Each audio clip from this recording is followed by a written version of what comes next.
your CIGTV News Update, Community News and Weather Forecast. I'm Donna Bush. Glad you could join us. We begin today's news update with an excerpt of an interview with Cayman Islands Premier, the Honorable McLaughlin. In less than 48 hours, Premier McLaughlin will present the Cayman Islands annual budget address to members of Parliament and the public.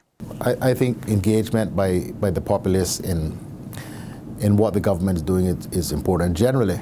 But particularly when it comes to the budget, it's important that people know what it is that government is planning to do with your money, because it is your money. We are the stewards of it. Is government spending it wisely in the right places, addressing the issues that are of greatest concern to you? How is this going to affect you and your life and the prospects for yourself and for your family? I think these are very important issues. And so the budget isn't just about government, the Minister of Finance getting up and saying, we are going to, we project that we are going to raise so many 100 million in revenue, and we are going to expend so many 100 million on expenditures. The important bit is, how is that going to be spent? On what is that going to be spent? Are we spending enough on education and in the right areas? Are we addressing the traffic issues? The key things that are of concern to you, you will be able to discern after the delivery of the throne speech, the budget address, and the policy statement. And I also urge people to listen to the debate, which will ensue for the next few weeks, as your representatives each have an opportunity to espouse and expound on the issues that they think are important. And as far as the government is concerned, individual ministers will take up some of the broader themes and references which I make in my statement, and expand upon them, so that, for instance, Minister Hugh, who's responsible for infrastructure, will go down into greater detail about how is it that we are seeking to address these traffic issues. I haven't sort of given a high-level indication of what the government is proposing to do. So it is, I think, important for people to tune in and to listen, and to read and watch and listen to the various reports. And you can watch the entire interview with Premier McLaughlin on CIG television tonight, immediately after For the Record. Meantime, a reminder that registration for the National Community Enhancement or NICE Winter Project 2019 will take place next Wednesday, the 13th of November. It all happens at the Line Center, and it starts at 9 in the morning, and latecomers will not be allowed to register. Now, the sign-up and orientation session will end at 12 noon. One of the things with the registration is that we do safety demonstrations, safety briefings, workshops on work ethics, conduct, just what we expect, and any other new information that may relate to the type of work that people will be doing. It is very, very important that everybody gets that briefing, that training session that goes on after registration takes place. Unemployed Caymanians and spouses of Caymanians are invited to register for up to 3 weeks of work from Monday, the 25th of November to Friday, the 13th of December. Application forms are available at district libraries in Grand Cayman and MLA offices, as well as the Government Administration Building reception area right here in Georgetown. The Department of Children and Family Services is holding a Universal Children's Day 5K run walk, and it's all taking place on Sunday, the 24th of November. The first of its kind event for the DCFS will happen from 6 in the morning at Dragon Bay. That's the former Safe Haven area. The theme of the family-friendly event is I Have a Voice, Hear My Roar, with all funds raised going to local families in need. Open to all, the run walk is being organized to celebrate the annual United Nations observance. Would-be participants are invited to pre-register through CaymanActive.com. Alternatively, those wanting to pay in cash can go, or do so rather, on Wednesday the 20th of November at the main entrance of the Government Administration Building, or on Friday the 22nd at the staff entrance from 12 p.m. to 4 p.m. Further race details, you can contact the DCFS on 949-0290. Turning now to stories making headlines at Radio Cayman, the Florida Caribbean Cruise Association's Cruise Conference and Trade Show, now in its 26th year, is taking place over a 4-day period. Tourism officials say the conference is designed to foster a better understanding of the inner workings of the cruise industry and to help attendees improve their cruise tourism business. The Cayman Islands delegation included the Honorable Minister of Tourism and Deputy Premier Mr. Moses Kekernel, along with senior civil servants, industry partners, and representatives from the Department of Tourism. For more community news, this time from the Cayman Compass. In today's Cayman Compass community feature story, students at Montessori by the Sea kicked off Halloween Thursday last week with some impressive costumes and treats. Harry Potter, trolls, skeletons, Spider-Man, angels, princesses, as well as Darth Vader and ghosts, and many others turned up for the spectacular lesson day at the school.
And you can go online to both Radio Cayman and the Cayman Compass websites for more daily community news headlines.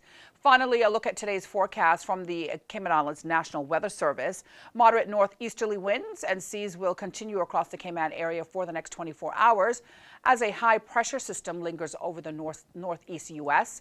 Radar images show isolated showers in and around the Cayman area. They are moving west to southwest. Today's sunny skies reached a high of 90 degrees Fahrenheit. The forecast calls for partly cloudy skies with a 30% chance of showers. Winds were from the northeast at 10 to 15 knots, and the sea conditions were moderate with wave heights of 3 to 5 feet.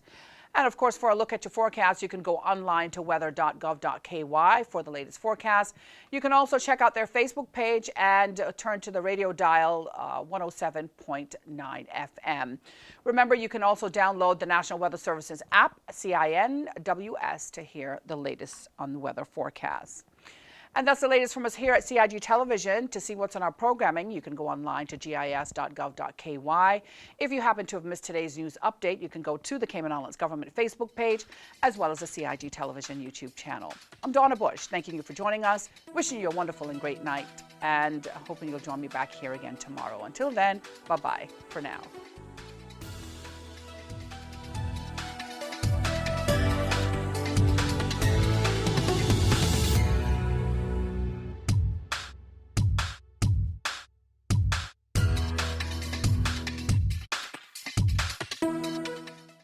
Do you have a business in the tourism industry? The Cayman Islands Department of Tourism wants you to get listed on their website. Visit CaymanIslands.com. It's absolutely free and will give your business added exposure on the #1 visited tourism site for the Cayman Islands. Learn more and get listed at www.visitcaymanislands.com/sign up. That's www.visitcaymanislands.com/sign up. Deadline is August 15th for all submissions. Don't wait. Sign up today.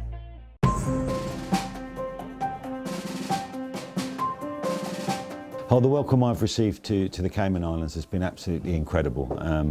The old adage of Caymanian hospitality I've found in the workplace, both in Cayman Islands Fire Service, in Cayman Islands Government, and the residents as I've settled in and found a house to live in. So I've been over the moon actually, and I'm really feeling quite settled even though I've only been here 3 weeks. I really do want to provide a message around the deputies who have stepped up and taken on more responsibility since the last chief left in February 2018. I think they've done a smashing job with the senior management team, and it's a fantastic time to be joining Cayman Islands Fire Service with lots going on. We've gone through a procurement process and we're going to get some world-class fire trucks which will be delivered next year. There's also new personal protective equipment for all of our firefighting staff, bringing them up to date there. And we've got some state-of-the-art new breathing apparatus arriving in the service shortly, and some excellent new cutting gear that's battery operated and will really support our operations at road traffic collisions, which seem quite prevalent, and road safety will be a priority for the service. So from me, it's a huge thanks to Deputy Chief Elliott, Deputy Chief Charlton and Deputy Chief Ebanks, as well as the senior management teams for all that they've done in that intervening period before I've taken up my role as the Interim Fire Chief. Okay, so what I'm really hoping to do here is share my 30 years UK Fire and Rescue Service experience and really support the development of officers both at a senior level and throughout the fire service. I certainly believe in a workplace culture where we value people and we value their development, we succession plan, we talent spot, and we ensure that we have people with the appropriate qualifications and development so that they feel valued and they can add value to the organisation and take us forward through a period of transition as we aim to support the Deputy Governor's vision of a world-class civil service. My working style is that I'm a real people-focused leader. I believe that 85% of the budget is salary, and therefore if we can get the best out of the people, make them feel comfortable in the workplace, let them be themselves, then we'll have a successful organisation. I've been described as firm but fair. I think that's really important to understand because, you know, as well as my focus on people's development, I also will insist on safe systems of work. The operational arena is a dangerous arena, and therefore it's absolutely critical that crews are deployed and they maintain those safe systems of work to protect themselves and to protect the public that we do serve. Yeah, I guess people will be surprised to hear that as I move about there'll be plenty of opportunities to meet staff because I will be a regular visit to stations both here and on the sister islands. That really supports my leadership style of people-centred leadership. But I guess that's an opportunity for me to cook. I'm a really keen cook. I was on the UK MasterChef programme in 2014, which is a really enjoyable yet scary experience because of the pressure. But yeah, really looking forward to doing some cooking for my staff and letting them taste a little bit of some of my recipes.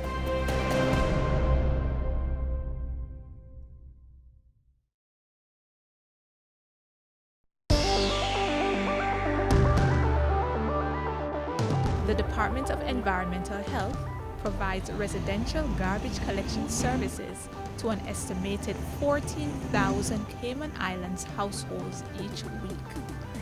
You may wonder how it is that our collectors are able to adequately cover these routes given our limited resources. The answer partly depends on you. By making sure that your garbage is appropriately packaged and easily accessible to our collectors, you will aid the pickup process and ensure efficient garbage collections. Here are a few valuable tips that will steer you in the right direction. Place bagged garbage into your garbage container on the evening before your scheduled pickup day. Bags should weigh less than 40 pounds and garbage containers should have a maximum capacity of 33 gallons. Our collectors will not collect garbage bags and bins that are too heavy. Only use garbage containers constructed from sturdy materials such as metal or plastic. Your garbage container must also have a tightly fitted cover and easy to grip handles. To avoid spillage and limit access to animals, we also recommend that you store garbage bins inside an enclosure. A single garbage enclosure should have minimum dimensions of 2 feet 6 inches by 2 feet 6 inches. All enclosures should be a minimum of 6 inches from the ground. Any enclosure that is higher than 3 feet tall must have a door, or collectors are unable to collect the garbage if the enclosure is too high. Place garbage containers or enclosures at the front or side of the property in an area that is easily accessible to the collectors. Our collectors will not pick up any items that are outside the trash container. Please remember to return garbage containers to the enclosure or its original position as soon as possible after collection has taken place. Avoid placing the following items in your household garbage containers: construction and demolition debris, vegetative and household hazardous waste, bulk waste items, hot coals, and grease. You may bring these items to the Georgetown landfill, which is located at Seymour Drive and open from 7:30 a.m. to 6:30 p.m. Monday to Saturdays. You can also take small quantities of garbage to the 24-hour drop-off site located at the entrance of the landfill. Always pour plenty of water on hot coals to make sure they are completely out before disposing of them inside the landfill. The DEH provides free curbside bulk waste pickup once per year. Bulk items may include old furniture and appliances, tires, and metal items. Place bulk items out on the curbside once the DEH has announced its annual bulk waste pickup schedule. You may, however, hire DEH to pick up your bulk waste throughout the year at a cost of $75 per load. When you follow these tips, you will help to maintain the efficiency of the DEH collections program. For more information on proper waste handling or to report uncollected garbage, please give us a call at 949-6696 or send an email to dehcustomerservice@gov.ky.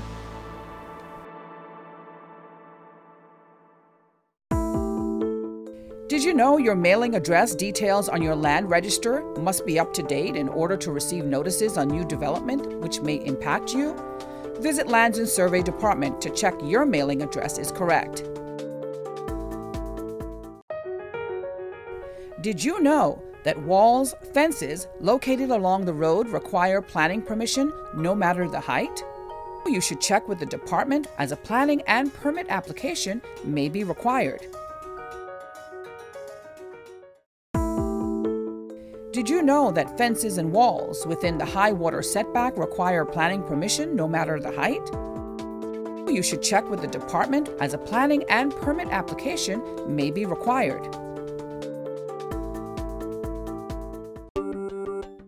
Did you know that a trellis structure requires planning permission? You should check with the department as a planning and permit application may be required. Did you know that a deck more than 6 inches above finished grade requires planning permission? Did you know you should check with the department as a planning and permit application may be required? Did you know that planning permission is required for a sign? Did you know you should check with the department as a planning and permit application may be required?